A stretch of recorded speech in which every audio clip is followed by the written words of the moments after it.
দাঁড়াতে পারত না, যে কন্যাটা হাতের সমস্যা ছিল, এই কন্যাটা দাঁড়িয়ে রয়েছে এবং সে দরজা খুলে দিয়ে হাঁটতে হাঁটতে ঘরের দিকে প্রবেশ করতে লেগেছে।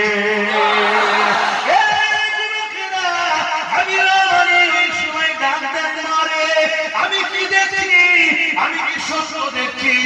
কন্যা বলতে লেগেছে, আব্বা আপনি যেটা দেখছেন ঠিকই দেখছেন। আমার পা যে আমি দাঁড়িয়ে আছি, আমার হাত পা সব ঠিক হয়ে গেছে। মারে কি করে হলো? ওই সময় কন্যা বলতে লেগেছে, এক রাত্রে খবেতে এমন করে একজন ব্যক্তি এসেছিল যে আমাকে ডাকতে লাগলো, মারে উঠে বসো, উঠে বসো না।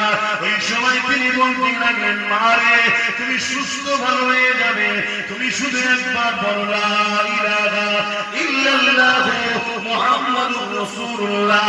আমি বড় চিন্তিত হতে লাগলাম। ওই ব্যক্তিটা বলতে লাগলো, মারে চিন্তা করো না, খুব শিগগিরই তোমার বাবা হাবিবে আমানি সৌরে কলেমা পড়ে নেবে।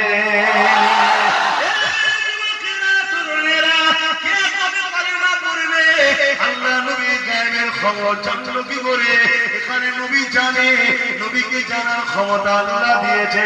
মনে রেখে দেবে, আমার নবী পাক সাল্লাল্লাহু আলাইহি ওয়াসাল্লাম তিনাকে আল্লাহ সব কিছু জানিয়েছে।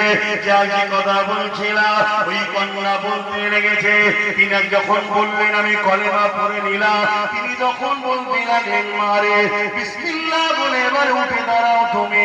আমি বললাম আমি দাঁড়াতে পারি না। ওই সময় তিনি বললেন, মা তুমি দাঁড়াও, অবশ্যই তুমি চলতে পারবে, ভালো হয়ে যাবে।